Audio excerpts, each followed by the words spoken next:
გამარჯობა. უყურებთ დოქტორ დეტერმინისტის პოდკასტის მე-10 მომრგვალებულ ეპიზოდს და დღეს ვლაპარაკებთ ძალიან საინტერესო თემაზე ჩვენ სტუმართან ერთად ნინო პატურაშვილთან ერთად, რომელიც არის ფსიქიატრი და CBT თერაპევტი.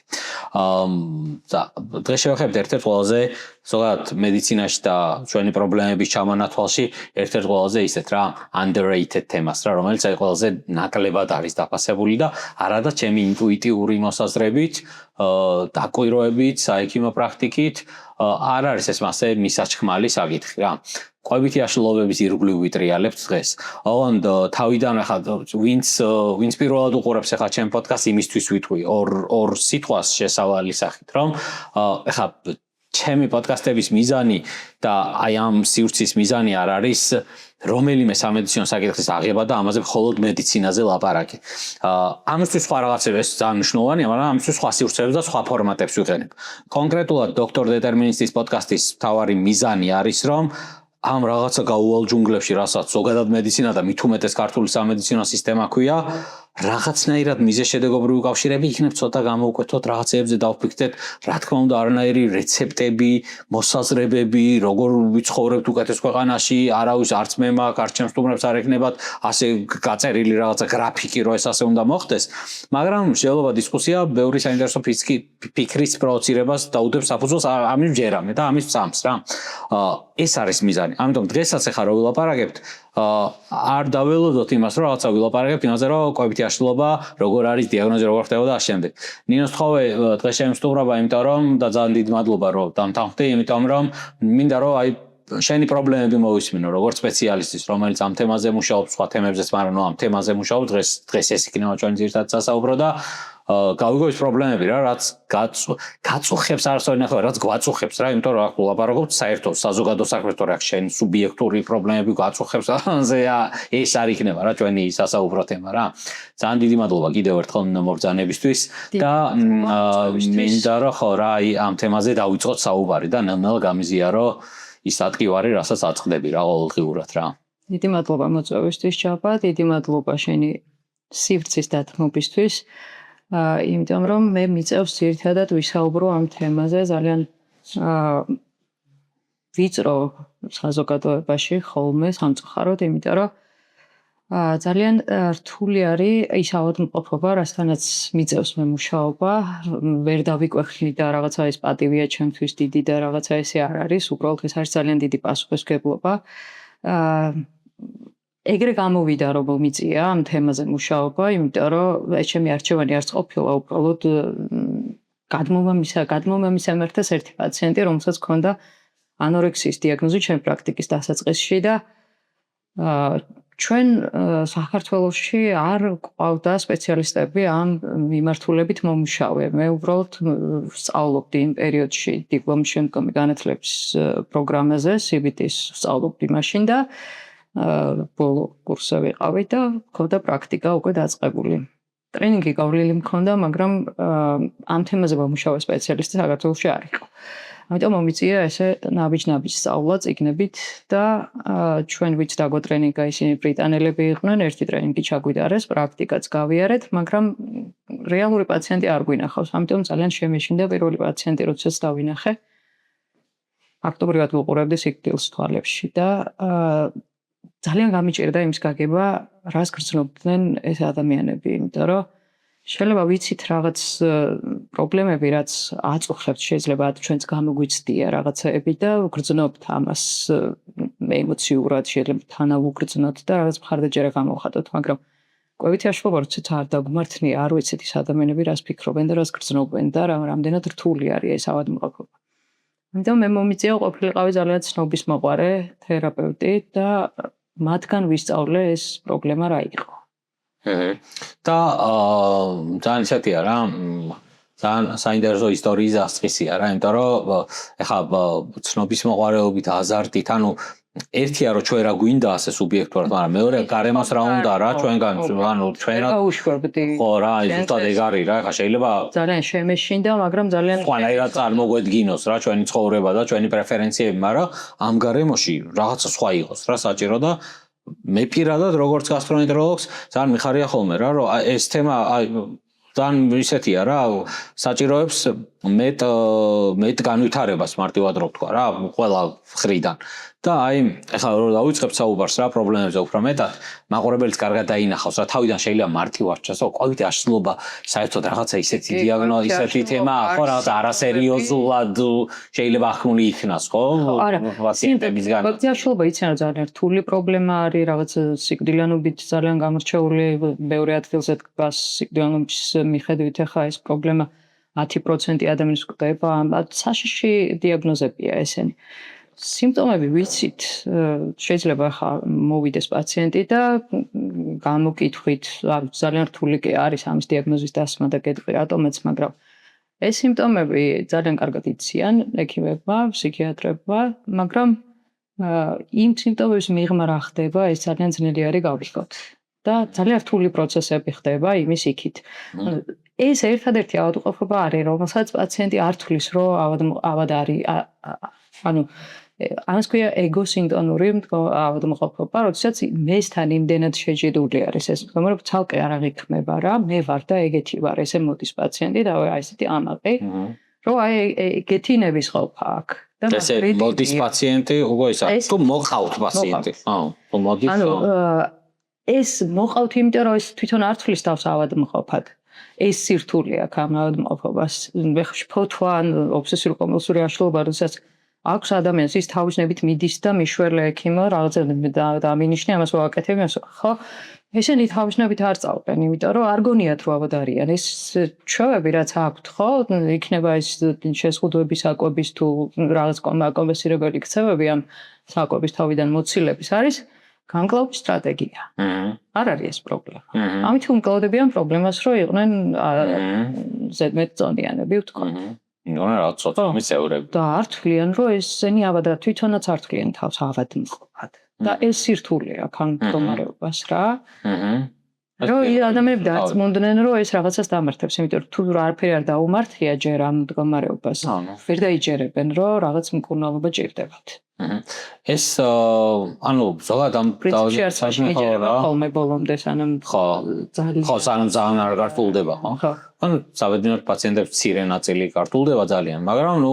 ის მცირე ნაწილი ცოტა ისეთია რა რთულია ახლა რა მაინტერესებს მინაცი აი სანამ აი აქ კიდევ სხვა რაღაცეებს შევეხებით როგორც ახლა როგორც ჩვენ ვილაპარაკია ამ თემაზე ერთ-ერთ სამაგალითოდ ამ თემის ირგვლივ შეგვიძლია ავიღოთ რაღაცა ბრიტანული გამოცდილება ხო ავიღოთ და გადმოვიღოთ ახლა რომ მოვყვებით შედარებებს მივხვდებით რომ აქ ვერაფერს ვერ გადმოვიღებთ ასე მარტივად იმიტომ რომ არ მინდა რომ ჩვენს მაყურებელს ამ ფრუსტრაციას დაეუფლოს ამ შედარებების დონეზე პირიქით აქ ყველა პრობლემაზე რაც ვილაპარაკებთ არა იმის გამო რომ ვიცუწუნოთ არამედ იმის გამო რომ რაღაცები ახლა მოვხაზოთ და ცხოვრების რაღაცა ეტაპზე რაღაც ცოტა ერთი აგური დავდოთ რაღაცა გამოვასწორო და ამ შემდეგ ასე რომ უბრალოდ მინდა ვაჩვენოთ ჩვენს მსმენელს თუ მაყურებელს რომ აი ზოგადად ამ თემას როგორ უდგებიან რა ერთ-ერთ მაგალითად ცივილიზებულ ქვეყანაში სადაც აი ნუ ერთ-ერთი სამაგალითო შეიძლება იყოს რა ვიცი და სხვა ევროპული ქვეყნებისგან გამორჩეულიც კი და ამერიკიდან გამორჩეულიც კი რა აი დაახლოებით აი იქ რო იყო შენ რა ბრიტანეთი აი როგორი იქნებოდა შენი როლი და საერთოდ როგორი იქნება შენი სამუშაო გარემო და ეგ მინდა რომ მომყვე რა იქ არის ანუ როგორც ვთქვი ახლა ეს პრობლემა არის ძალიან რთულად სამართავი ეს დიაგნოზები და ამაზე მხოლოდ ერთი თერაპევტი არ უნდა მუშაობდეს იქ მუშაობს გუნდი ამ პრობლემასთან დაკავშირებით ეს გუნდი არის რადგან ამ პაციენტებს მხოლოდ მენტალურ ჯანმრთელობის პრობლემა არ არის ახლა ეს კვებითი აშლობები თელს ხელს აზიანებს და ყველა ორგანო სისტემა არის ჩართული ხოლმე ამ პროცესში შესაბამისად ყველა სპეციალისტი შეიძლება დაჭირდეს ამ პაციენტს კარდიოლოგი, ენდოკრინოლოგი, ნუტრიციოლოგი, გასტროენტეროლოგი, კბილის ექიმი, რავი, თერაპევტი, ფსიქიატრი და ფსიქოთერაპევტი აღარ მაქვს საუბარი. ანუ აი ამ ხელა გუნდი შეიძლება იყოს რეანიმატოლოგია, სტაციონარის ხალხი, მუშაობს იქ. ხო და იქ არის ეს ფუნება და სტაციონარია, სადაც ეხლა ჩვენს ქვეყანაში ხო აი როდესაც აქვს ანორექსია, სად შეიძლება დავაწვინოთ ესეთი პაციენტი, ფსიქიატრიულში ვერ დავაწვენთ, იქ მწვავე ფსიქოზები შეიძლება იყოს ის ვერი მას ჭირდება მეთვალყურეობა მუდმივი, იქ ორი ექთანი შეიძლება იყოს ადგილზე, რომელიც მას ვერ გაუწევს მთელი 40 პაციენტი შეიძლება ებაროს იმას, ხო? ანუ კონტროლის ნაკლებობა იქ კიდევ კვებაც არ ვიცი კონტროლი ჭირდება თითქმის ყოველ 5 ერი, ხო? საპირფარეშოში გადის საკეთებს დაწყებული. და ამიტომაც ახლა იქ თვითონაც დაითრგუნება პაციენტი, იმიტომ რომ უწევს მწვავე ფსიქოზებთან შეხება და ამ პაციენტებთან იქვე თერაპნებში სიარული შეიძლება ან ვერ გავაჩერებთ. კიდევ ინტენსიური განყოფილებაში იქ რამეს რეანიმაცია თუ არ არის, ეს რაღაც კრენება თუ არა აქვს, ხო? რავი, მინიმუმ რას გაუკეთებენ. გადაუსხავენ რას შეიძლება ან რაღაცა კალიუმის დეფიციტი თუ აქვს, რაღაც შეუსაცილები ან რაღაცა ესეთი ოღონდ ეს იქნება რაღაც ერთჯერადი პროცედურა. ძალიან მოკლევადიან. და ვერ გამოვუშვებენ, ახლა დაასტაბილურეს სიტუაცია და გამოვუშვეს, ხო? ან თუ რა ვიცი, ახლა სისხლდინარე თუ არ არის, რეანიმაციაში არ აღარ ახლა რა ვიცი. სადაა მაგის რა? პოპონებ. და ამიტომაც ეს პაციენტები დადიან ესე კლინიკიდან კლინიკაში, რაღაცა სხვა გართულებებს მკურნალობენ, შედეგებს რაც ამან გამოიწვია ამ კვებით მაშლილობამ, თუმცა ეს სამწუხაროდ დიაგნოსტირების სერიოზული პრობლემა გვაქვს საქართველოში. ეხლა ჩემი ხედვები ამასთან დაკავშირებით დიაგნოსტიკის მე არ ვამბობ ადრეულ დიაგნოსტიკაზე, მე ვამბობ დროულ დიაგნოსტიკაზე. ადრეულ დიაგნოსტიკა ფუფუნება იქნებოდა ეხლა ჩვენს ქვეყანაში, იმიტომ რომ მოსახლეობას ჯერ კიდევ დაბალი ცნობადობა ამ ავადმყოფობის შესახებ ხალხში იყო პერიოდი, როდესაც საერთოდ კვებითი აშლილობა რა იყო, ან რაღაცა ესე. ეხლა შეიძლება მოდიოდნენ პაციენტები, რომლებიც მიკიცებენ, რომ კვებითი აშლილობა მაქვს. ცოტა პოპულარულიც გახდა ეს თემა ამ ბოლო დროს, ესეთი ტენდენციაც არის. არის ხოლმე რაღაც მენტალური ჯანმრთელობის პრობლემები, რომლებიც პერიოდულად პოპულარული ხდება. იყო ერთ პერიოდი ბიპოლარული აშლილობის დიაგნოზით ძალიან ბევრი მაქვს ამბობდნენ. პოპულარული თუ უბრალოდ გაჭირვაშყოფი ადამიანი შეიძლება ეძებს, რომ ხო არ მაქვს. არა, ნახე. სხვა რა? კვებითი აშლილობა ვისაც აქვს, ის არ მოდის შენთან და არ გეუბნება კვებითი აშლილობა მაქვს მიშველე. როგორც თქვით, ის სხვა ავადმყოფობაა, რომელიც არის როგორც თქვით, ეს არ გონია, რომ ამას რასაც აკეთებს არის პრობლემა. ეს არის პრობლემისგან გამკლავების სტრატეგია. როდესაც მოდის ადამიანი მეუბნება კვებითი აშლილობა მაქვს, ხო, აქ უკვე ჯუმერპარება. აქ არის როგორი ამბავი, იცი ახლა? ძალიან პოპულარული არის ბოლო პერიოდში ეს კვებასთან დაკავშირებული თემები, ნუტრიციოლოგიის თემები არის ძალიან პოპულარული რაღაცა გაყიდვადი პროდუქტია რა, კვება ძალიან ფსიქოლოგები ძალიან მომრავლდნენ, კვების კოუჩები, რაღაცა ყველა ცენტრები არის ძალიან ბევრი გახსნილი, კვების წონის კორექციის ცენტრები მაგალითად. ხო, მსმენი ალბათ. კი, აბარა. ხო, ანუ ესეთი კონკრეტული ცენტრები არსებობს, კონკრეტული პიროვნებები არსებობენ, რომლებიც კვებას გასწავლიან, როგორ დაიკლო წონაში ეფექტურად, თავს კვებას გთავაზობენ, გიკეთებენ საჭმელს კიდევაც. შეიძლება გამოიწერო მათი კვება. თუ მხოლოდ მენიუს შედგენით არ დაკმაყოფილდები, თვითონ მზარეულები წყავთ და მოაქვთ შესაბამისი კალკულაჟი. და როდესაც ესეთ შეზღუდულ კვებაზე არიან ხოლმე ადამიანები დიდხანს, ვინაც მცირე დროით რა ვიცი. შემდეგ ეწყებათ გაძლიერებული მადის პრობლემა. და შემდეგ უკვე, როდესაც ამ მადას ვეღარ აკონტროლებენ და მე უკონტროლო კვება მაქვს, ამბობენ, ხო, მე შეიძლება მოვიდნენ, როდესაც წონა ემატებათ უკვე თორე როცა იკლებენ მაშინ. მაგრამ ძალიან საინტერესო რაღაცა თქვი. ანუ კვებითი აშლილობა მაქვს, რომ მოდის ადამიანი. აი ეგ თემაა. შეიძლება მართლა კი არ მოდას სუდი ნათქვამია რა, ანუ კი არ გონია რომ კვებითი აშლილობა უბრალოდ ვერ წხვდება, რომ კვებითი აშლილობა კი არა აქვს. რაღაცა სისულელე დიეტა ურჩიეს, ძალიან რესტრიქციული და ამის მერე რომ მოუნდა უკონტროლო ჭამის ეპიზოდი რო ქონდა. ამით შეიძლება ეგონოს რომ კვებითი აშლილობაა. და ის ართულებს დიაგნოსტიკას და რაზეც ლაპარაკობდი. ხო, ეს სერიოზული თემაა რა, ამიტომ აი მინდა რომ მაგ თემა განვავრცელოთ რა, იმიტომ რომ ვახერხებთ რაღაც. ანუ თუ ამან კვება დაარეგულირა და ეს სიმპტომები აღდგა ახლა ნორმალური გახდა მისი ეს შივილები, ხო, მაშინ და ეგეთი მიდგომა აქვს სხვა შორის ბრიტანელებს, ახლა ბოლო პერიოდში შეიმუშავეს, ძალიან ყოჩაღად მუშაობენ მაგ თემაზე და მაგას ქვია მოკლევადიანი წონა ნაკლოვობის გარეშე მიმდინარე კვებითი ქსევის დარღვევების მქონე პაციენტებში მუშაობს კარგად ეს CBT პრაქტიკა. CBT ეგრე ქვია 10 სესიისგან შემდგარი რა. ეს ბულიმიის შემთხვევებზეც ძალიან კარგად მუშაობს და უკონტროლო კვების, სადაც არ გვეშინია რომ დეფიციტია წონის და რამე მოუვა.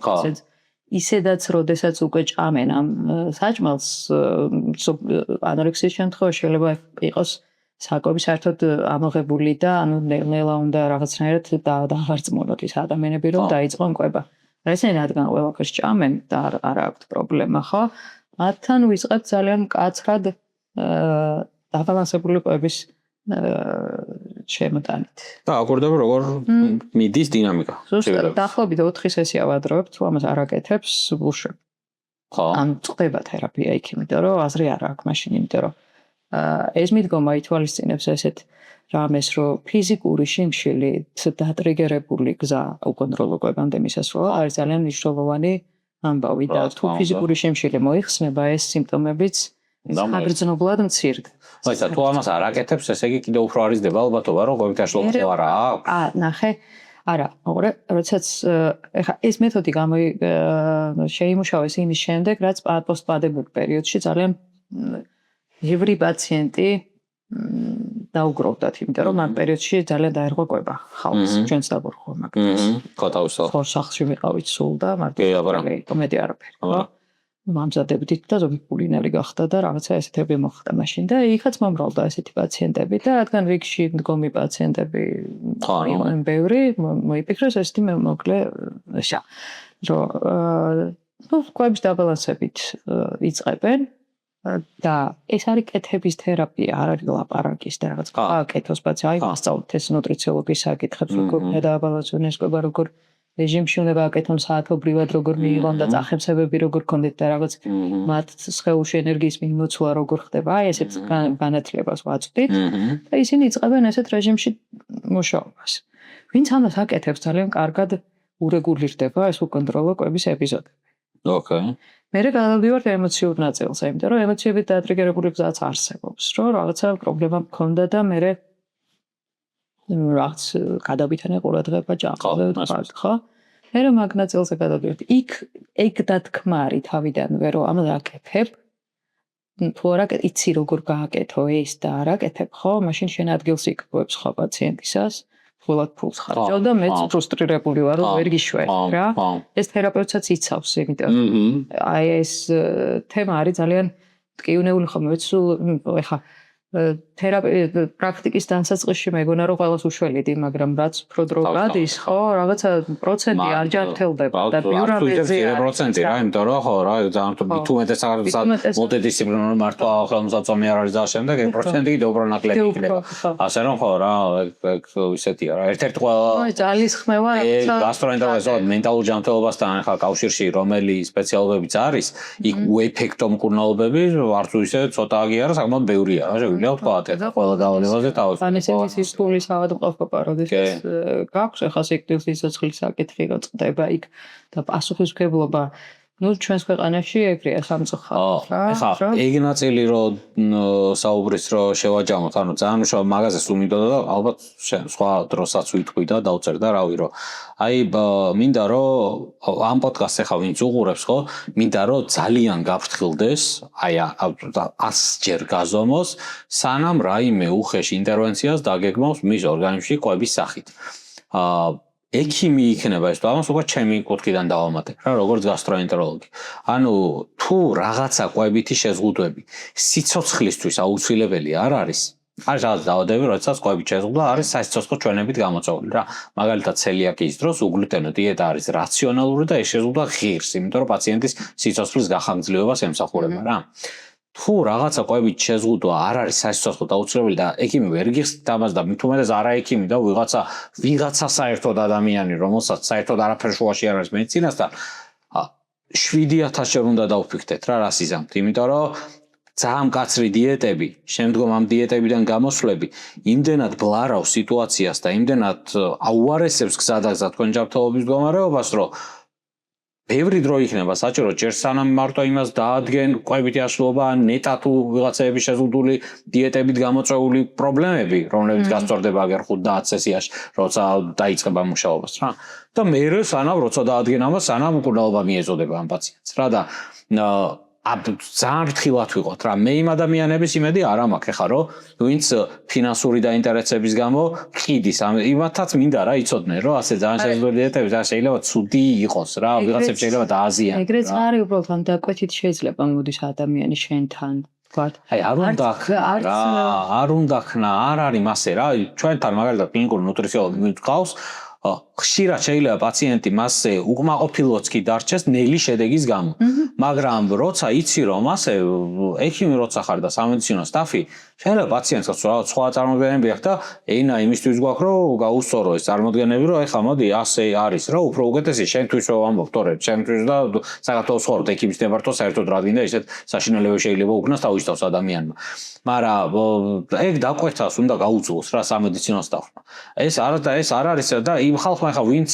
მასე გაიმართლებს თავს ახლა ვიღაცა დაუშვათ ნუტრიციოლოგი ვინც არის რაღაცა TikTok ნუტრიციოლოგის სიტყვაზე ხო და ვინც რაღაცა ყიდის რაღაცა 500 კალორიან დიეტას რა პაციენტს და თავს იმართლა რომ რა ვქნა ხა მე ექიმი არა ვარ აბე მითხრა და აგერ მივეცი ეს დიეტა ხო იმანაც მინდა იცოს რომ შეიძლება დააზიანოს ის პაციენტი რა სერიოზულად სასიცოცხლო შეიძლება დააზიანოს და იმან მოუწევს მე შენთან მილიონი ვიზიტი ჩემთან 700 ექიმთან ანალიზების კეთება იმის გამო რაც შეიძლება და არ მომხდარიყო რა და მასე არ არის რომ რაღაცა თხოვს გააკეთე ქირურგს რო ფეხი მომაჭერი უნდა მომაჭრას არ შეიძლება სამწუხაროდ მაგრამ არ შეიძლება ეგ რა ანუ არის რაღაცა რაც სამედიცინო ჩვენებით უნდა მოხდეს მათ შორის აი ნებისმიერი ინტერვენცია ჩვენს ორგანიზმში წამლით მედიკამენტით ქირურგით უნდა იყოს ჩვენებით რა ისე ხო რა მაგრამ ესე არ არის და ეგ მინდა იცოდეს ხალხმა ძალიან სახიფათო ძალიან და მით უმეტეს როცა საქმე მოზარდებს და არასრულს ოლმს და აშენ. ახლა ეს კვლევითი აღშფოთება ისეთი ავადმყოფობა არ არის რომ აუცილებლად დიეტის გამოწვეული იყოს.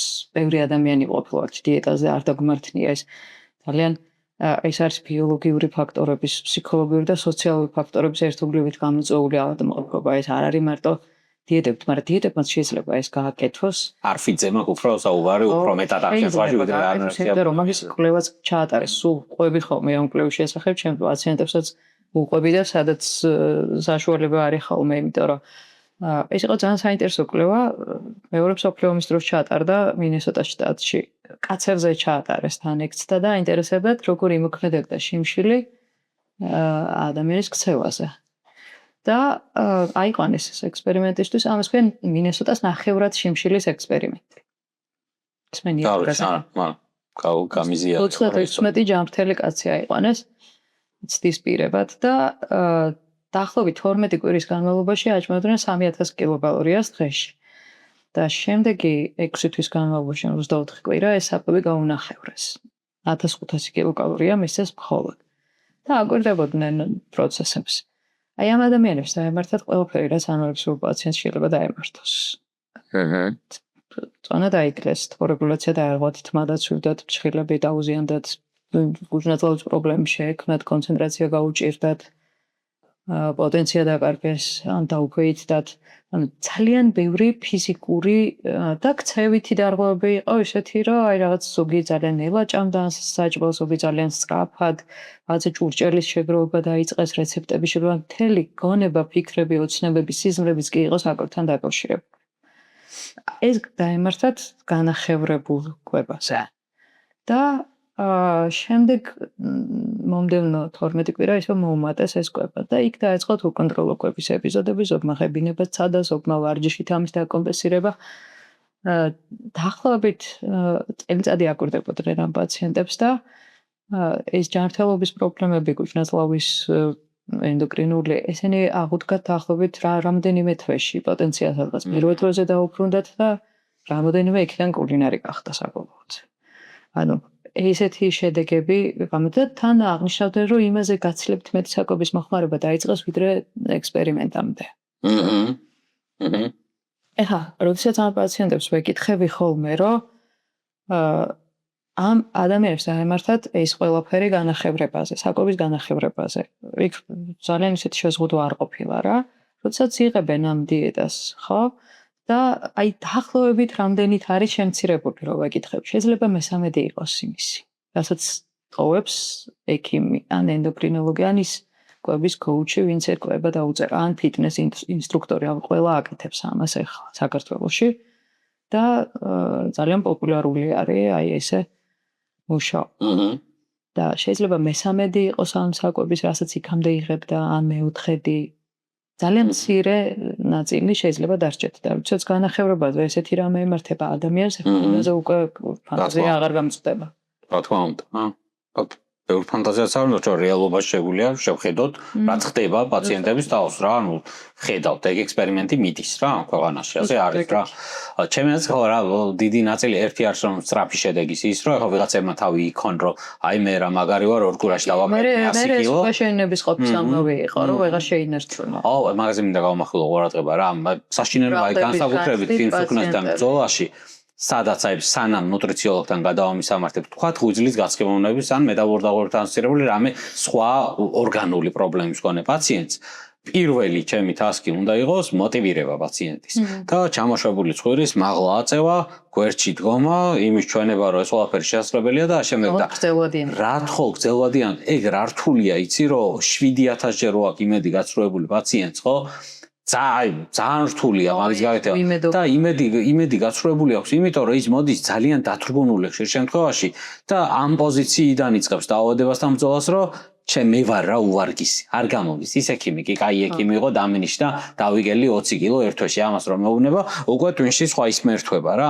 აი ექიმი კი იყო, იმან რა ხნას ეხა იმ ექიმმა, მაგრამ მე ვარ ასე სუნაგი, ღორმუცელა და ამიტომ და მაგას უმტკიცებ რომ არა, შენ კი არა ხარ ღორმუცელა, ანუ ის რომ თბილი მოგინდა ეგ ბუნებრივი იყო. რამე ანყვევითი აშლობა კი არა, უბრალოდ ძალიან დაბალკალორიული საწოლით არა თუ დაბალკალორიული დიეტაზე, არამედ საჭმელს ეგეც შეგვიძლია ჩვეულებრივ ცხოვრებაში და უგურდეთ რომ შევჭამ საჭმელს და უბრალოდ აი იმ ჰედონის თუ რაღაცებს თუ ვერ დავიკმაყოფილებთ ამ საჭმელს და თუ გემური იქნება, მე შეიძლება კალორიების მივიღოთ, მაგრამ კიდევ მოგვიდეს დამატება რამე გემრიე რა ტკბილის ან რაღაცა სხვის და ეს იმის გამო კი არა რომ რაღაცა უჩერს, არამედ იმის გამო რომ რაღაცა არ გვეხო რა ეს საჭმელი არ მოგვეწონა და ეგ მაგარი რთულია, ეგ უფრო მაღელობს ფრენდროგ ძელვადიანი ბრძოლისთვის ცოტა ისა მენტალური მზაობა და რაღაცა мотиваცია გინდა და ასე რანაირად შეიძლება დათქუნვა ადამიანების არ ვარ რა ცუდი საქმეა ბოროტი საქმეა გააზრებულად თუ გაუაზრებულად რა და აი არ ვიცი მე ძალიან მაწუხებს რა ეს პრობლემა რა ეხლა შემდეგი რა მინდა იცი ვთქვათ რომ ეხლა პრობლემებზე ვლაპარაკობდით რა რომ ერთი ეს რაღაცა სოციუმი ექიმები რაღაცა იმ ტიპის პრობლემები კიდევ მინდა რა გავაგზავნოთ რა ამაზე ლაპარაკი რა აი რა გიშლის ხელს იმაში რომ იმუშაო თქვათ აი ხო წარმოგიდგენია ყველა წარმოგიდგენია იდეალური ახლა იდეალური გასტროენტეროლოგის სიტუაცია როგორ ვიქნებოდი ხო რომ კონდეს ეს რაღაცები რა აი რა გიშლის კიდევ აი რა ფაქტორები გიშლის ხელს ამაში ხო რომ აი იდეალურად აკეთო შენი საქმე თქვათ იცი რა არის ჯერ მიშლის ხელს ჩვენთან ხდებიან ძირითადად გამწვავებული პაციენტები ხოლმე აი თუ ძალიან ოჩაღი ოჯახის წევრები ყავს და მშობელი და ამას ამოიცნობენ, მან ძალიან გვიმართლებს რა.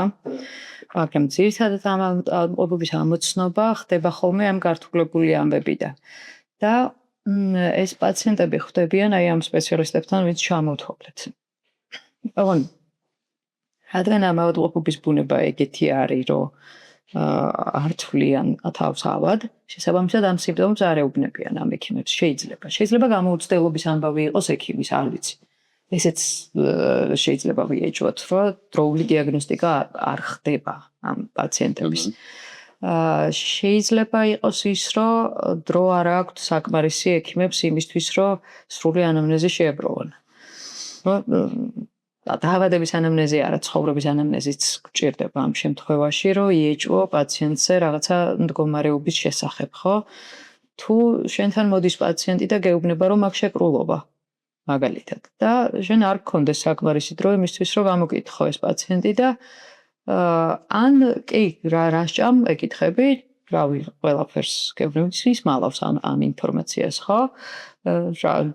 მე ესე გამოკითხვას ვაკეთებ რაღაც ძალიან დეტალურად, აბა დილას რაჭა გუშინ რაჭა, აი დილას შუა დღეს საღამოს ესეთია, აბა რეები იყო, ანუ ძალიან დეტალურად ჭირდებათ ხოლმე ჩაძიება ამ პაციენტებს, რომ გითხრან ეს რა. ან იქ მშობელიც უნდა იყოს, რომელმაც იცის ეს ამბავი კარგად და მათი გამოკითხვაც საჭირო ხოლმე. არ ვიცი აი ამდენი დრო თუ გაქვთ ხოლმე, რომ აი ყველას რაღაცა მოზარდი თუა განსაკუთრებით, რომ ეს ვიღაცები გააცნა პაციენტთან რა, როგორ პაციენტს ანუ დრო მოხონდეს რა. ამას მალავდეს და არ ამბობდეს და შეკრულობის დიაგნოზით, შეკრულობის ჩივილებით მოვიდეს უბრალოდ და ის საკვები, რომელიც მიიღო, ხო, შეიძლება მართლა მიიღო, მაგრამ იქ არ გადაადგილებულა მის ნაწლავში, ანუ ვიდა უკან. შესაბამისად, არაფერი არ იქნებოდა კუჭის მოქმედებისთვის, ხო? ამიტომაც შეიძლება კუჭი გასვლა უჭირდეს რამოდენიმე დღე არ გადიოდეს. შეიძლება ამის გამო დაენიშნოს ლაქსატივი და მან კიდე გაუარესოს ამისი მდგომარეობა ამ პრეპარატს. კიდევ შეიძლება იყოს ეგეთი პრობლემა, მაგალითად, ამინორეის გამო მოხვედრილან გინეკოლოგთან. იქაც თუ რაღაცა წონის განსაკუთრებული დეფიციტი თუ არ აღენიშნება ხა ამ პაციენტს, შეიძლება იქაც გაიპაროს ეს ჭივილები და ეგონოთ რაღაცა ორგანული ან რაღაც ჰორმონალური დისბალანსის გამო გამოწვეული და დაუნიშნონ ჰორმონალური პრეპარატი, რომელიც ციკლს აღუდგენს, მაგრამ ეს ციკლი შეწყდა მხოლოდ იმიტომ, რომ საერთო ენერგიას ზოგავს სხეული, რადგან ცოტა კალორიებს აწვდის ორგანიზმს პაციენტი და გადადის რაღაც ანელებს მეტაბოლიზმს და ყველა ფუნქციას აჩერებს, რაც არ არის მნიშვნელოვანი სიცოცხლისთვის. და ეხლა როგორია ხახუდგინე ეს ფუნქცია სხეულს, რომელიც არის რაღაც დაზოგვის რეჟიმში, რა შეიძლება დაემართოს მასში. და აი ამიტომაც ეს სპეციალისტები ხა ვერც ვამბობ ეხლა რომ რაღაც აუცილებლად უნდა იცოდნენ, აუცილებლად, იმიტომ რომ ავადმყოფობის ბუნებაც გვიშლის ხელს რომ ამათ გაარკვიონ ეს სიმპტომების არსებობა რა, მართლა დაადასტურონ ეს გვიშლის ხელს კიდევ ის რომ ძალიან დავიწყდა სპეციალიზაცია მედიცინაშიც შეიძლება და რაღაცა აღარ უწევდეთ შეხება ხშირად რაღაც მსგავს პრობლემასთან. ახლა თუ არ არის რაღაც ზოგადი პროფილის ექიმი, იმასაც აი არ ვიცი, ესეთი დეტალური წარმოდგენა თუ ექნება ამ ავადმყოფობებზე, აი არ ვიცი. სიმართლე გითხრა და მე ხშირად ვაწყდები ხოლმე ამ პრობლემას, რომ ექიმები საკმარისად ინფორმირებულები არ არიან. ექიმებზე მაქვს ლაპარაკი, არა რაღაც პაციენტს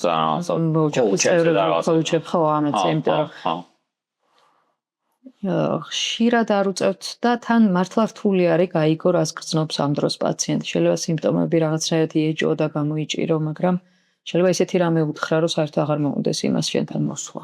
გან. არასდროს. ანუ როგორი ამბავი პარემ გამოსწორების გზა ვთქვათ რა ამისი რა, ეხლა რო გისმენდი ჩემს პრაქტიკასაც, ვადევნებდი თვალს და გასტროპრაქტიკას. ეხლა არის სპეციალობები, რომლებიც განსაკუთრებით ყურადღებით უნდა იყვნენ. ერთი მაგალითად გასტროპრაქტიკაში საქართველოში რო ხარ გასტრონომი, არაფერი დავიწროების ფუფუნება საქართველოში არ აქვს. კარგია თუ ცუდია ფაქტია, რომ პატარა ქვეყანაში ხა ვიწრო და იმის რაღაცა ერთ თემაზე მომუშავე, როგორც ბრიტანეთში იქნება გასტრონომი, საქართველოში ასეთი ვერ იქნება, ზოგადი გასტროენტეროლოგი იქნება ყველა, ხო? ყველანაირი პაციენტი ხვდება. და მაგ ყველანაირ პაციენტებში სტატისტიკურად 20-30% საშუალოდ რა ნეიროგასტროპაციენტებს, მაგალითად ნეიროგასტროა ჩვენი პრაქტიკის უდიდესი ნაწილი, სასურველად 20-30% არის COVID-ით ქცევის დარღვევების მქონე პაციენტი, რომ COVID-ით აშლილობა იწევს არ არის ამბულები, მაგრამ COVID-ით ქცევის აი 4 დაავადები და რომელიმე ექნება. ანუ არის რაღაცა სპეციალობები, სადაც მაღალია ალბათობა, რომ COVID-ით აშლილობის მქონე პაციენტს წააწყდეს ადამიანი. ოღონდ მინდა რომ აი ვინც მოусმენს ექიმი იცოდეს, რომ ეს COVID-ით აშლილობის მქონე პაციენტი ასე კი არ მოვა, დაავადებს რო ეკითხებით პაციენტებს და აი კარდიოლოგი მყავს და ის თქვა არაფერს არ იტყვის კი არა პირიქით, ექიმთან არაცნობიერად შეიძლება ბევრი ბლოკი აუშენოს, სანამ გაკეთავს ამას.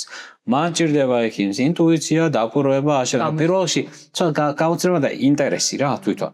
ეს რო იცის ექიმმა რომ შეიძლება გაიპაროს რა ეს COVID-ით აშლილობა ვიღაცებთან და გაპარვია ბერს ჩემი ჩათვლით და ყველას, იმიტომ რომ ეს ძალიან უცხო თემაა ხა ქართველი ექიმებისთვის რა. ძალიან ყურადღება უნდა რა, დაკვირვება უნდა, გამოტეხვა უნდა, ენის კონტროლი უნდა, რაც აი უეჭველი რას ვერ ხო ყველა იდეალურ პრაქტიკაში შეიძლება გაგეპაროს COVID-ით აშლილობის დიაგნოსტიკა, ხო სიტყვას, მაგრამ არაიდეალურში უფრო გაგეპარება რა.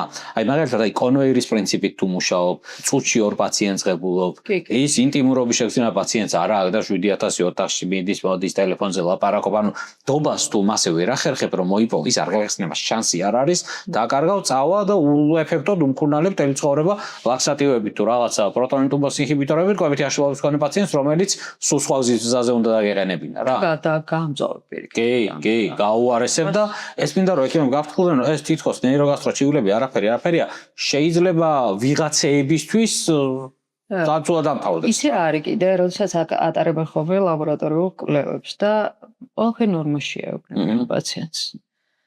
მართლა ყველაფერი ნორმაში შეიძლება იყოს ამ დროს და როგორც აღნიშნე, ამ დროს არის განსხვავებული მეტაბოლური პროცესები მიმდინარე მის ორგანიზმში. ანუ დაქვეითებულია ანუ ის ორგანიზმი არის გადასული სხვა რეჟიმზე, საკუთარ უჯრედებს იყენებს ენერგიის წყაროდ.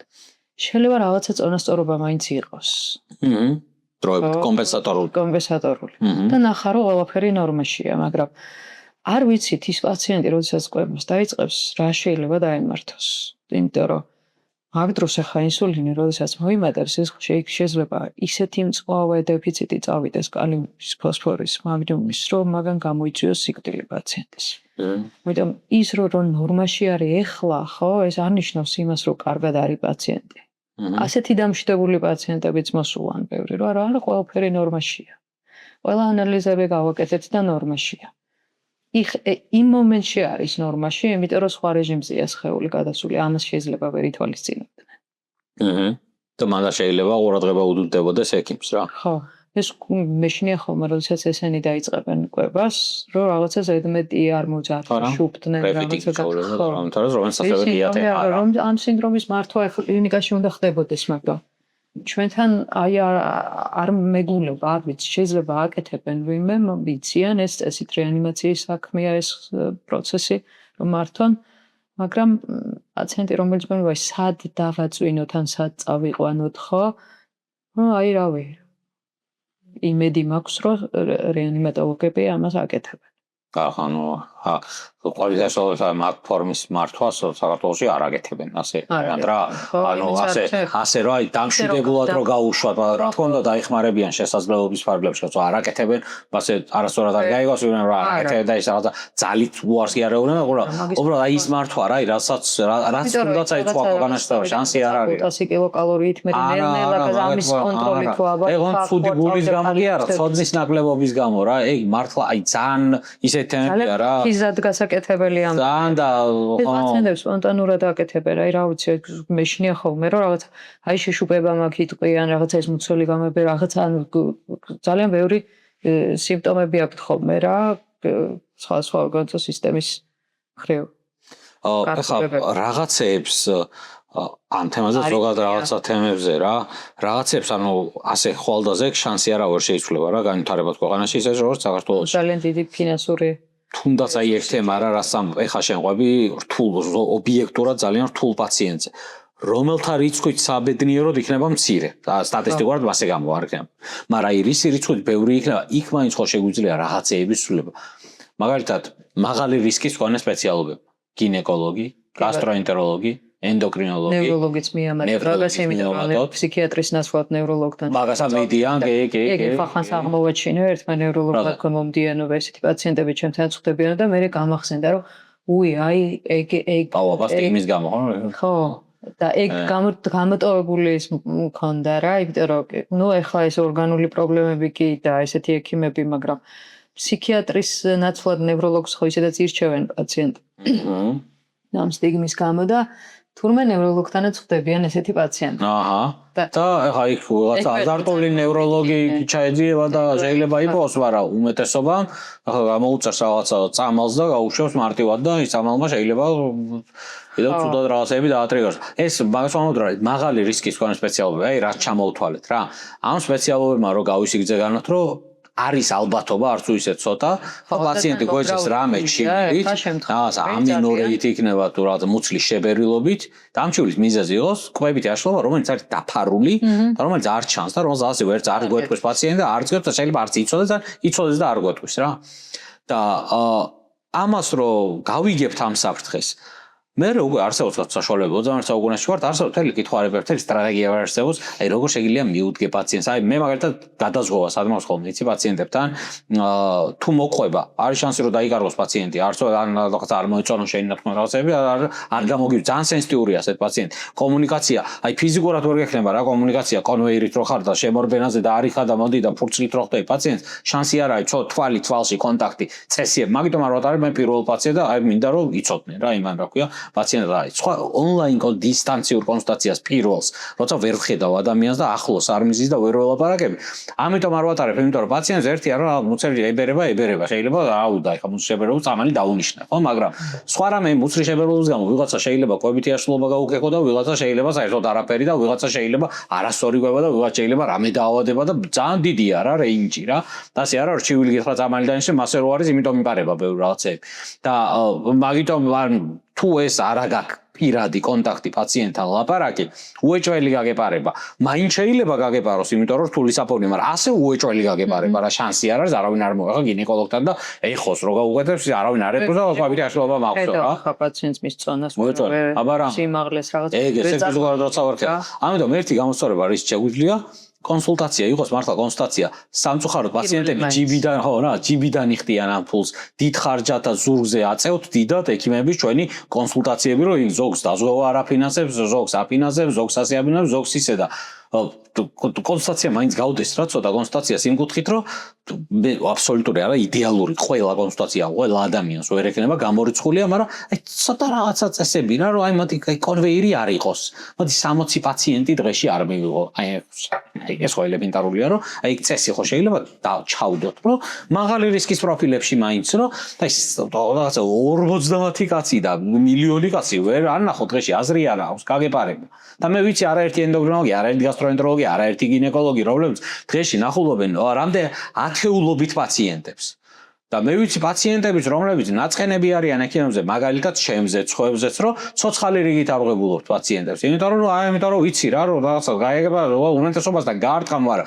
ვიღაცა 5-თან 6-თან ძალიან ცუდად დააზიანებ რა აი ესენი უეჭველი შეცვლადია ანუ ეგ მინდა მაგიტომ მინდა ეს ლაპარაკები სამეცნიერო მუშაობები საჯარო მუშაობებიც რომ აი რაღაცეები შევცვალოთ რა ხო მეტი აი რთულ ეს შეცვლა პრობლემებს კიდევ აი გადამის სამართებად დროული იქნება გადამისა აი მე აი შეცვლადი პრობლემები მაინტერესებს შენი აზრი მოხდება დროული რო იქნება მე ვერთვებით ჩვენ საქმეს ჩვენ რა ნუ მე ჩემთან თუ მოდის ხო პაციენტი ამის დაყოლება კიდე ცალკე ამბავი არის თერაპიაში ჩართვა და მაგას ვაკეთებთ იმიტომ რომ თუ ეს პაციენტი დაინახავს იმ საშიშროებას რაც შეიძლება დადგეს და ამას აუხსნი ძალიან დეტალურად მანამდე თუ ის კლინიცისტი დაგეხმარებებისთანაც იყო აუხსნის ახან ცოტა მომზადებული მოვა რაღაცა ელექტროლიტ დისბალანსის საშიშროების შესახებ ან რაღაცა გართულების რაღაცებს თუ აუხსნის ხო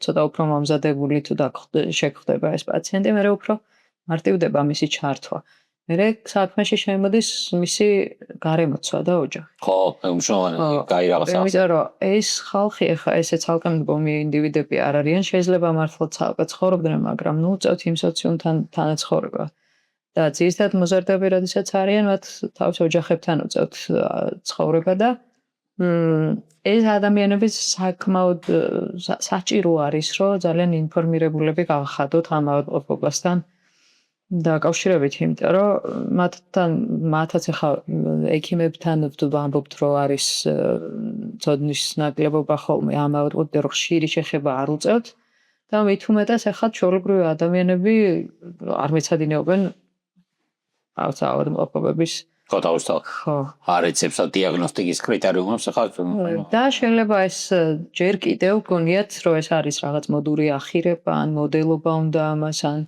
პროტესტი არის ერთგვარი ეგეთი წარმოდგენები არის ხალხში შენი პრიორიტეტი პრაქტიკა გამიზიარე მაგ კუთხით რა რამდენად რეზისტენტულია უფროსი თაობის აი როგორ გულისხმობ ვიცი აი მშობელი ახალგაზრდა მე მგონია კიდევ უფრო ნაკლებად ახალგაზრდა მშობლის შვილი კვებითი აშლილობა და მაგდე პაციენტი ბევრი ავიყოლება თუ ძალიან პატარებს ვლაპარაკობ დიდებს ერთ ძირითადად აი საბჭოთა შუახნის ადამიანი მშობელი და ეს ყველა ასაკის არიან ხა 13-14 წლის ბავშვი შეიძლება 30 წლამდე დედა ყავდეს რა ისე რა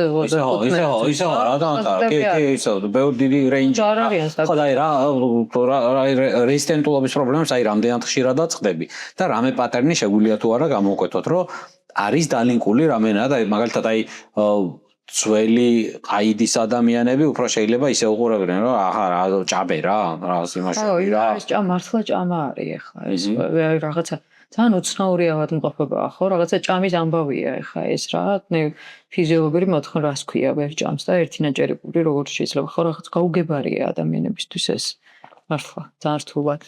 და ექიმებისთვისაც რა, მარტო და მათაც ეხა ვერ მოსთხოვრო, ექსპერტები იყვნენ ეხა ავადმყოფობის და მათთანაც მიწევს ხოლმე მუშაობა ერთგვარი და ამას კარგ განვითარებულ ქვეყნებში აკეთებენ კიდეც ცალკე სხვა ჯგუფი ფსიქოლოგების, რომლებიც ჩართულები არიან ოჯახებთან. ამახლა ოჯახთან ცალკე მუშაობს.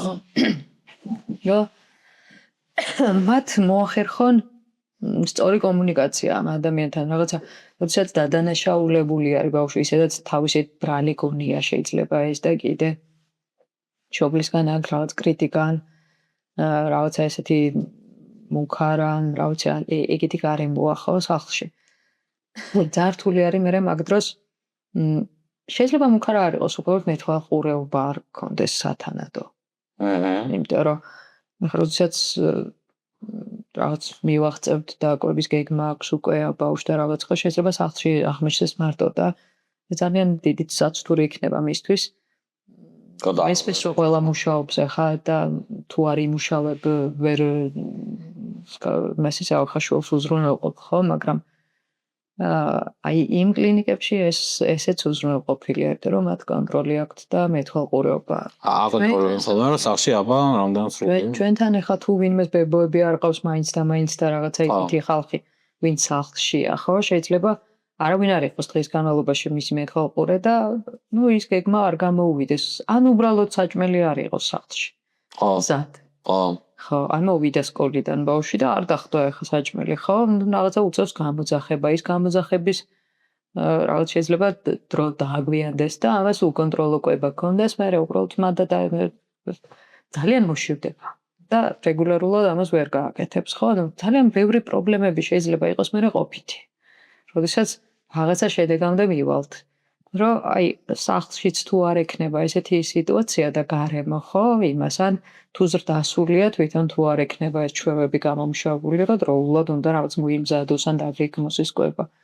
და ზუსტად ესეთი მე ეს უკონტროლო კვების ეპიზოდები ეს გადაცილებულ დროებზე ხდება ხოლმე და ძალიან მოშიებულს ახლა ყველას დაგმართნია ეგეთი რა. მე ყავ გამოვტოვეთ რაღაც სადილი, საღამოს შეიძლება ზამბები მოგვიდეს. ერთ-ერთი ყველაზე კაი მაგალითია სხვათა შორის ისეთი რა გუნდური მუშაობის დაავადების წინააღმდეგ რა. ეგ პარადიგმაც ხო შეიცვალა ზოგადად სოფლიოში, რომ ადრე ახლა აცლეულების წინ შეიძლება ექიმი პაციენტს ხვდებოდა როგორც ბოსი, აბსოლუტური სიტუაციის ბატონ-პატრონი და აბა მომისმინე და ყველაფერი აკეთე ისე როგორც მე გეტყვი და ეხა ეს არ არის, ეხა შენი მაგალითს ეხა ეს დაავადებებს რაზეც ვლაპარაკობთ. ვისაც ამ დაავადების აი პირველ აღმომჩენს რო შეხვდეს საერთოდ და ექსპერტების ექსპერტს ხო, იქ მშობლის ჩართულობის გარშე გაფეილდება უკუნა მორჩა. ანუ ძალიან გუნდური მუშაობა, სადაც მარტო სამედიცინო გუნდი არ მუშაობს რა. და მან მინდა რომ აი პაციენტების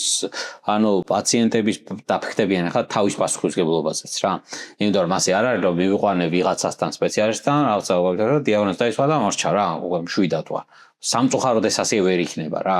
ასე მარტივი რო იყოს ეს დაავადება, ტყუილად არ ართულებენ ბრიტანეთში და ტყუილად არ არის ეგ რაც არის რა, რაც მომიყევი ხა როგორც მართავენ ხო და რამდენი ადამიანიც მართავს და რამდენი ხანით გრძელდება ეს პროცესი მკურნალობის და ასე. 6 სტაციონარში მე 6 თვე ამბულატორიული მეთვალყურეობა. 6 თვე სტაციონარში 6 თვე ამბულატორიული ერთი ადამიანის მეთვალყურეობა. ჩვენი ქართველი ფსიქოლოგი კეთი ჭადურია იქ მოღვაწეობს 30 წელია იქ მუშაობს ამ ბრიტანეთში, კინგს კოლეჯში, ლონდონში და ის ამბობდა რომ ჩემს კლინიკაში 500 ფუნტი უჯდება ერთი საწოლი დღეს. ანუ რაზე ვლაპარაკობთ? და ეს მარტო საწოლი და იკვება და სხვა თემები კიდე სხვა არის. იცი რა, ამან არ მინდა შეაშინოს ჩვენი ქართველი პაციენტი რა, კუთხით, იცი?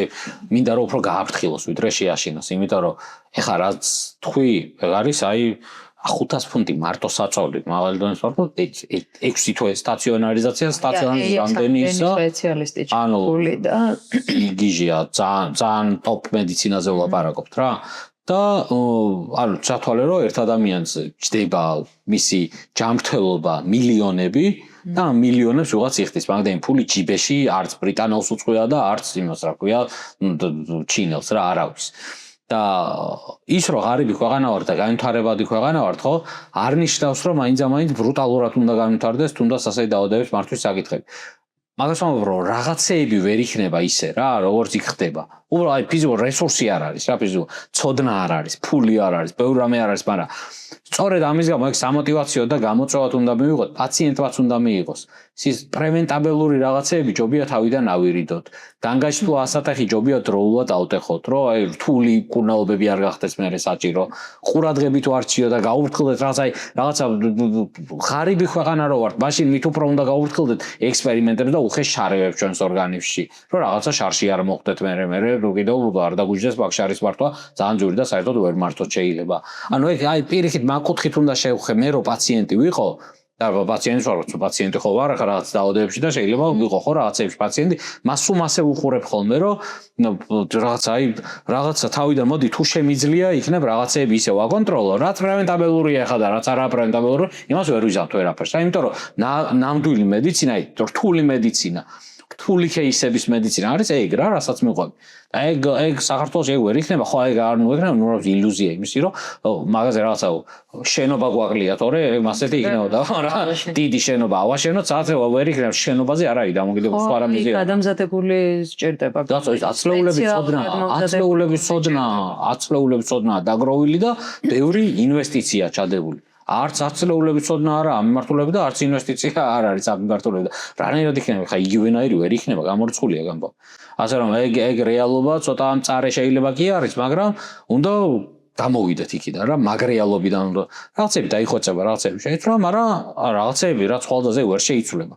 და მით უფრო ფრთხილად უნდა იყოს პაციენტი, მშობელი, ყველა რა, ექიმი მით უმეტეს. მასე უყურებ რა. აი შენ კიდევ აი რას ხედავ, კიდევ აი მეტი გამოსწორებადი პრობლემას რაში ხედავ? გამოსწორებადი პრობლემები ხა ყველა ეტაპზე შეიძლება გამოსწორება და როგორი ხა. მე ვახსენე ადრეული დიაგნოსტიკა. ადრეული დიაგნოსტიკა ისეთი ამბავი არის, რომ რაღაცა კარგად იმართება. ეს ადრეული დიაგნოსტიკა არის კიდევ უფრო დიდი ფუფუნება, მაგრამ ამისი გამოსწორებაც შეიძლება თუ ადამიანები იქნებიან ინფორმირებული კარგად. ინფორმაცია უნდა ვრცელდებოდეს, ჩემი აზრით, სანდო ინფორმაცია ისეთ ადგილებში, სადაც არის ეს მოზარდები და ბავშვები თავმოყრილი. შეიძლება იყოს რაღაც სკოლების უფროსი კლასები, ჯიმები, ცეკვის სტუდიები, რა ვიცი, საბალეტო სტუდიები, რაღაცა ისეთი ადგილები, სარისკო ადგილები. სარისკო ადგილები, ხო, სადაც აი ეს თემა არის მნიშვნელოვანი და მნიშვნელოვანი სარისკო, ну შეიძლება იქ არის ეგეთი, რომ რაღაცა გარეგნობა არის მნიშვნელოვანი, ხო? ის პედაგოგები შეიძლება პირდაპირ მიუთითებდნენ, რომ რაღაცა ცირაბე ხაჭაპური გაქნაჭამი ზოხებან რაღაცა ესე ცოტა ღამე აღარ უნდა ჭამა და რაღაცა ესეთი ფრაზები გმომისმენია მეც ესეთ ადგილებში რა. Necas პირდაპირ მიუთითებენ წონაზე და ანუ აი ეგეთი ეგ გამოსწორებადია ხო რა ანუ ცეკვის მასწავლებელი იდეაში გამოსწორებადია რა ინფორმირება არის ამათი საჭირო იმიტომ რომ არ ვიცი ხა შეიძლება 100 კაციდან იქ ერთზე იმოქმედოს მაგან არ ვართ დასღვეული რომ ვიღაცას არ დავაზიანებთ ამ ფრაზებით რა იმიტომ რომ რა ვიცი ხა მყოლია პაციენტები რომელსაც Bravo, სხვა უთხრეს რომ შენ ხარ მსუბუქა რა ამან დაიწყო დიეტა რა. ხო, ეს დატრიგერ. ხო, ანუ არ მისთვის არ უთხრათ რომ შენ ხარ ზედმეტი წორიც რაღაც, მაგრამ ამან დაიწყო დიეტა, იმიტომ რომ ჩათვალა რომ მნიშვნელოვანია. ხო და მაგიტომაც ახლა ვერ გავბრისკავთ ეგეთი ადგილები, სადაც ან უნდა ეს პირველი გამოსაცნობი ნიშნები რო იცოდნენ დაუშვათ ადამიანებმა, რა შეიძლება ვიღაცა მაგალითად რა მომხედრია თვალში, რომ სულ ხეჭავს აღეჭ რესექს. აი, შეიძლება ეგ იყოს ერთი რაღაცა ნიშანი, რომ აი და ჩამოყალიბდა, აი ეგეთ თქვათ იმისთვის რა. და ხო და რაზე გაფრთხილდეს? ისე რომ ზედმეტი შფოთვა არ გამოვიდეს, მაგრამ აი გამათბობელთან შეიძლება არის ატოზული სულ. ხო, რა ვიცი, სუსცივას ის იმაშიც კი რაღაც როცა კარგი ტემპერატურა იქ იყოს, თქვათ. შეიძლება რაღაცა დიდი რაოდენობით მოიხმარდეს წყალს. აი და დისპეპსი სულ. პაციენტი ყურე 10 ლიტრს ონდიო დღეშიო და რაღაცა დისპეპსი ურჩივლებით იყო. პოლიდიფსია, პოლიურია, აი ესეთი დიაგნოზით იყო. და კიდევ რა არის რაღაცა ისეთი დეტალები რაღაცა სულ ну რაღაცა ესენი არ ამბობენ რომ დიეტაზე ვარო. ანუ უკვე ვჭამეო შეიძლება ესე გითხრა. ან მე შევჭამო ან იმიტომ რომ მათთვის ეს რაღაცა დიეტაზე ყოფნა და ამითი სიამაყე ეგეთი არ არის ეს რა. ეს მდგომარეობა. და ну რაღაცა ეს რომ დიდ ასაცმელი შეიძლება ეცვათ ან თბილად უფრო განსაკუთრებით ან რაღაცა აბაზანას ხშირად იყენებდნენ რაღაცა აი ეგეთი ნიშნები შეიძლება იყოს ამოსაცნობი ნიშნები ახლა ამ გამოაშკარავების ამ პაციენტის რა. ამას ეჭვის მისაკაკია, თორე ახლა არ მინდა რომ ზედმეტი ის გამოვიწვიოთ ახლა წყალს შეიძლება ბურსვანს ადამიან უმეტესობას პრევიდაშლობა არის. მაგრამ ეს რა თითქოს მადას არ ირეგულირებს ამითი რა რაღაცა ესეთი და ეს ადამიანები როდესაც რაღაცა ამაზე არიან ინფორმირებული რომ შეიძლება ნიშანი იყოს მე უფრო ყურადღებით იქნება. მეტი ყურადღება რა უბრალოდ თორე ეს არ მინდა ფსიქოთერაპევტმა მიიყვანა ერე ადამიანი ხო აი რაღაცა ხო არ არის მიეჭო ხო რაღაცა აბაზანიში რო იკეტება საათობით შეძლება ჭამს და მე გადის ან ოჯახის საჭმელს არ ჭამს და რაღაც თავის ტიპს იმზადებს და რაღაცა ესეთი ამოსაცნობი ნიშნები შეიძლება შევატყოთ პაციენტს. თუ ესეთი ინფორმაცია ექნებათ ამ ადამიანებს და მივაწვდით, შეიძლება ადვილად ამოიცნონ ესენი და დროულად ჩაერთონ საქმეში და თავიდან ავირიდეთ. რთული მედიცინა თავიდან ავირიდეთ. მაგ ნაწილში შეგვიძლია რაღაც ეს ინფორმაციის გავრცელება ის ადგილებში, სადაც ეს საჭიროა, თუნდაც იმ ექიმებთანაც, რომლებსაც უწევთ შეხება ასეთ პაციენტებთან, აი რას მიექცენ ყურადღება, როგორი კითხვები შეიძლება დაუსვან რაღაცა როგორი ტონის დაუსვან, ხო, ყველაფერი რა.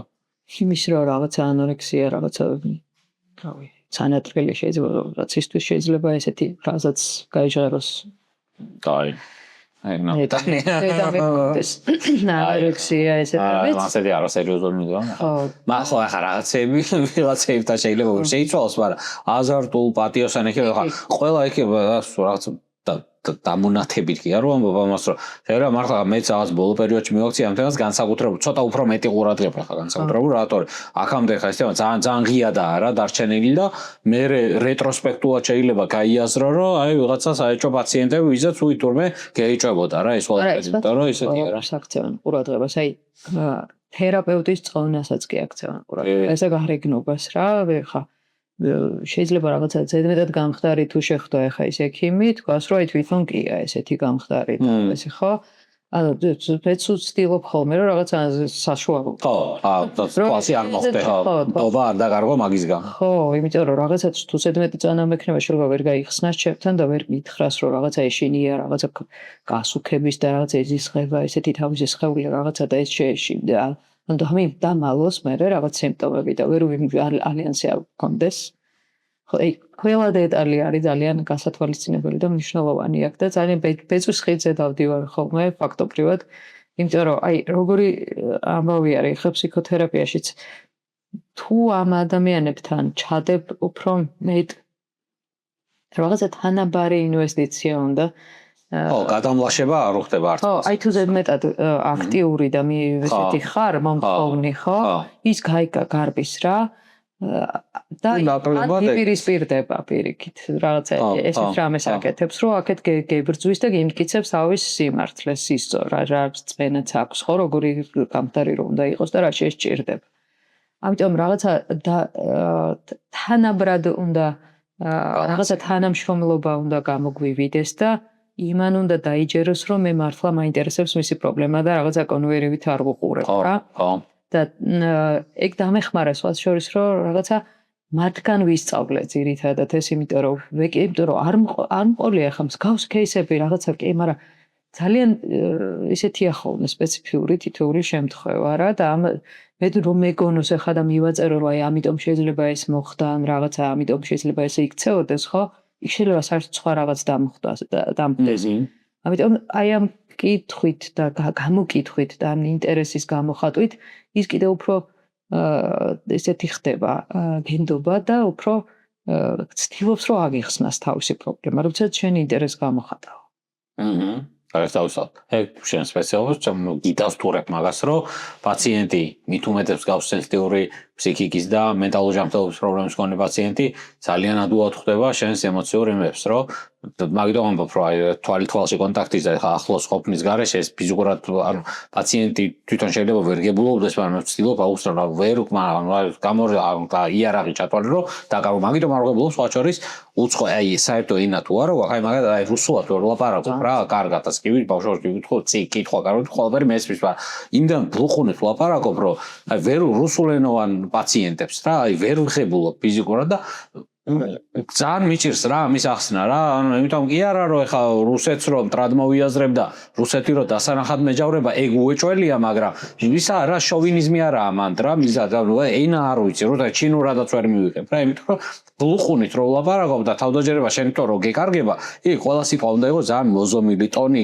გამოზომილი და ასე შემდეგ, ხო? ისა შეიძლება დაგერღვეს ეხა ამაზე მიუხედავად იმისა, რომ ამას ყურადღებას აქცევდე, ადამიანები ვარ და შეიძლება კომუნიკაციის შესაძლებლობები მოგივიდეს ისე აქვს და მით უმეტეს სენსიტიური პოპულაციასთან და მით უმეტეს ეხა უეჭველი რო იცი რომ მოგივა რომ ეხა ენას ვერ ფლობ რთულია, თუ ვერ ხედავ რთულია, ასე რომ მაგას ხო რა, მაგას აი არათუ ფსიქოთერაპევტი, არამედ სხვა კლინიცისტანაც რა პირველი რგოლის ექიმები ჩვენ ვართ ასეთ პაციენტების ცხოვრებაში, ვისაც პირველად მიხვდებიან და ვინც უნდა მიიტანოს ეჭვი დიაგნოსტიკაზე და მერე გადაამისამართოს უკვე ამის სპეციალისტთან და აქ ემპათიის ნაკლებობას ძალიან გრძნობენ რა პაციენტები, რომ თუ ხედავს რომ ფეხებზე კიდია და რავი კონვეიერი ხარ და შენი გეგმა გაქვს ეხლა რომ ამას ამდენი ანალიზი უნდა დაუნიშნო, წინასწარი დავალება გაქვს და ამას ამდენი წამალი უნდა დაუნიშნო, ამას ძალიან ადვილად ვწოდო, ნუ მე დიდი ალბათობით დაკარგებიან, ან თუ გამოგყვებიან შეიძლება კიდე უფრო უარესი დაემართოთ მათ და ასე მექანიკური მკურნალობებით გზაზე კიდე უფრო გადავადდეს მათ ძირითად პრობლემასთან ბრძოლა რა. ასე რომ აი ეგეც გამოსწორებადი პრობლემა არ არის, ეხლა ბუნებრივი ემპათია ვიძახით რომ ემპათია ქონდეს ექიმს. ანუ აღმოაჩინეთ ამერიკა რა, უნდა ქონდეს კი. სამწუხარო დღეს დეფიციტური ისაა რა, პროდუქტია დეფიციტური თვითონ ეგ და ეგ არ ვარ რა, ასეთ პაციენტებს ვერ მართავ მასე. ხო, ანუ უბრალოდ ახლა პროცესში გადავედი ამ პაციენტის მართვის ფსიქოთერაპიულ პროცესში და აი ეგ ნაწილი. მაგიტომ ვახსენე. თორე ხო, ნუ კლინიცისტებს ან პრინციპში ხო ეგ მართავს. კი, ეგ არის. ძალიან საინტერესო საუბარი გამოვიდა რა, რაც პირველად ანუ შესავალსაუბრა ძალიან კარგი გამოდგა, იმიტომ რომ აქ ვესაუბრებთ უფრო საჯარო აუდიტორიას, ხა ექიმთან საუბარი სხვა არის, რაღაცა სხვა ფორმატში საუბარი, პაციენტთან საუბარი, კონსულტაციის დროს საუბარი სხვა არის და ჩემი აზრით ხო აი ბევრი სხვადასხვა პერსონაჟი, პაციენტი, მისი ოჯახი, კოუჩი, ბოროტი ნუტრიციონი, რაღაცა მარტო კლიკზე და ლაიქზე ფიქრობს და საერთოდ ფეხებზე კიდია, რას გამოიწვევს მისი სიტყვები, ფსიქოთერაპევტი, გასტრო, ენდოკრინოლოგი, ანუ ბევრი ეს ადამიანი შეიძლება ოდნავ მაინც აი ამ სხვანაირად დაფიქრდეს რა. რაღაც შენობაში არ იყვნენ ეს ადამიანები, უბრალოდ რაღაცა ეწყობოდეს კონკრეტულ პაციენტთან დაკავშირებული შეხვედრები და შეიძლება რომ აი ინფორმაციულად შეშახდეთ და რაღაც მართოთ ესე პირველი ინტერესი რა, ინტერესი უნდა ქონდეს და რაღაც აზარტი რა, თორე უინტერესო უაზარტო დაცეთ რთულ რაღაცებს, აჰა, ვერც დიაგნოსტიკაზე ამოავლეს, ვერც ჩაეზიება, ვერც მართავს რა. ძალიან დიდი მადლობა რა, მაინც საუკეთესოს იმედს დავიტოვებ, ეგ ერთ-ერთი თემაა, რომელზეც მომავალში ბევრი შრომა მოგვიწევს ჩვენს პროფესიულ საქმიანობებში, მოგვიწევს გადაკვეთა მაგ თემებზეც და რავი მე იმედი მაქვს რომ ეგ ტვინში ძალიან კარგად ახლა ჩვენი ამ საუბრის მერეც პაციენტის ტვინში ჩაჯდება ის რეინჯი რა, ანუ რა შეიძლება იყოს ტოპ მედიცინა, რთული მედიცინა ამ კუთხით, აი რას როგორ გამოიყურება, ხო? და ჩვენ სად ვართ და რა შეგვიძლია რომ გავაკეთოთ რა და ამას რაღაცა სინდისის კენჯნი და ტირილი კი არ ვამბობთ, რომ გამოწვევაა ეს და რაღაცა დონეზე მიმართულება ვიცით რომ საით-საითკენ უნდა განვითარდეთ რა. ეხლა მაგას თუ გავყვებით, ეხლა შედეგებიც რაღაცა მოთხოვნა რომ ეხლა აუცილებლად 100%-იანი შედეგი დავდოთ ეგ ერთ-ერთ ყველაზე უეფექტო საქმე აქვს რა 100%-იან შეგანო ერთ-ერთ ყველაზე და ნეიროგასტროენტეროლოგია, ფსიქიატრია, ეგეთი გამოცდილებაც რაღაცა პაციენტს ბოლომდე არ მიუყვან, რაღაც არ იმუშავა ეხლა ამ თერაპიამ ხო? და მე სულ მქონია რაღაც ფიქრი რომ რამე ხო არ დავაკელიან, რამე ხო არ შემიშალა ან რაღაც და მე ვცდილობ ხოლმე რომ რაღაც ეს გარემოებებიც გავიხსენო რა იყო ხელის შემჩლელი ფაქტორები რა შეიძლება ყოფილიყო რომ მეც არ ვიყო დათრგუნული.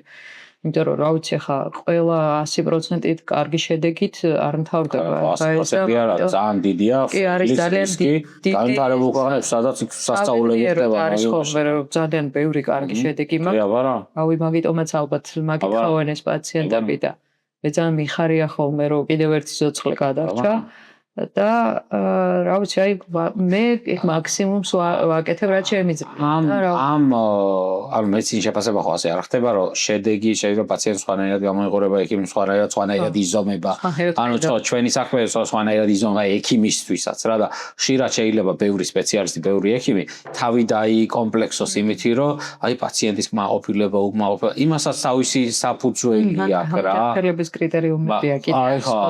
აი ხა თქვენ შემთხვევაში ხო, ეხლა რა ვიცი მე მოუგვარდა შეკრულობა და ჯანმრთელობა. რა წარმოიდგინეთ, ეხლა ქცევითი დარღვევები, ემოციური დარღვევები, ურთიერთობის თემები, რაღაცა ის სწავლა, მუშაობა, რაღაცა სამსახური, ანუ რაღაცა ის ჯანმრთელობის პრობლემები, ანუ ყველა ფრონტია დაცალაგებელი რა. ასე. და გამოჯანმრთელებულ პაციენტად იგულისხმება ის, ვისაც ეს პრობლემები მოუგვარდა. აბა. აი ესეთი ის არის რა დაყენება. მაგასაც ჩემს ორსკაცობას არ არის. დაავადებებზე ვირუსი აღარ აქვს და სიცხე. ეს არ არის გამოჯანმრთელება. აქ არის ძალიან ბევრი რაღაც სფერო დასალაგებელი. და ამიტომაც არის რომ პაციენტთან პირველ შეხვედრაზე რეალისტური მიზნების შეთანხმება მასთან არის აი სადა მაგასაც პაციენტს მესმის არა მაკროლა შემიძლია პაციენტ ასოციაციები უფრო გამოასწორებენ რომ აი ახლა სასწაულს მოვითხოვთ გამოჩნდება არაერთი აფერისტი რომელიც მაგ სასწაულს შემოგთავაზებს და დაგვაზიანებს უფრო მეტად რა საქმის კეთებელ ადამიანს ახლა ეგ სამიზნე ვერ ექნება რომ არარეალურ ტყუილებით ამოძეძგოს რა საზოგადოება რეალისტურად ჩვენ არ ვიგონებთ ველოსიპედს თავიდან რაღაც ამერიკას ჩვენ არ დაღმოვაჩინოთ წიგნები არის უნდა წავიკითხოთ და როგორც მუშაობენ რაღაც ისეთი რეალისტური მიზნები უნდა დავისახოთ რა ჩვენი პაციენტების თორე ახლა ის რაღაცა სასწაულებს ვერ იცავთ ვერავით რა ასე რომ ხო ეგეც სერიოზული პრობლემა მაგას სხვადასხვა სპეციალისტებთან სულ გავდივარ ხოლმე იმიტომ რომ ყველას აწუხებს ხედავ რომ ეგ პრობლემა რომ ხშირად ეგ მის კომუნიკაცია ხდება ხოლმე რა პაციენტსა და სპეციალისტს შორის რომ აი პაციენტი იმედგაცრუებული სხვანაირად რაღაცა მაგათ სხვა პრობლემაა რა სერიოზული მაგრამ ეგ გამოსწორებადი პრობლემაა რა ჩემი აზრით ასე რომ ეგაა და ეგ ძალიან დიდი მადლობა მოწვევისთვის ეს იყო დოქტორ დეტერმინისტის პოდკასტის მე-10 ეპიზოდი სადაც ვისაუბრეთ ნინო პატურაშვილთან ერთად იმ პრობლემებზე რაც ხდება საქართველოში კვებითი აშლილობის ირგვლივ და ამ პრობლემის მართვის დროს რა ჩემი აზრით რა ვიცი ძალიან რაღაცებს შეიძლება სხვანაირად შეგახედოთ რა ამ დიალოგმა შევხვდებით ორი კვირის მერე 4 შაბათს კარგად ვზანდებოდეთ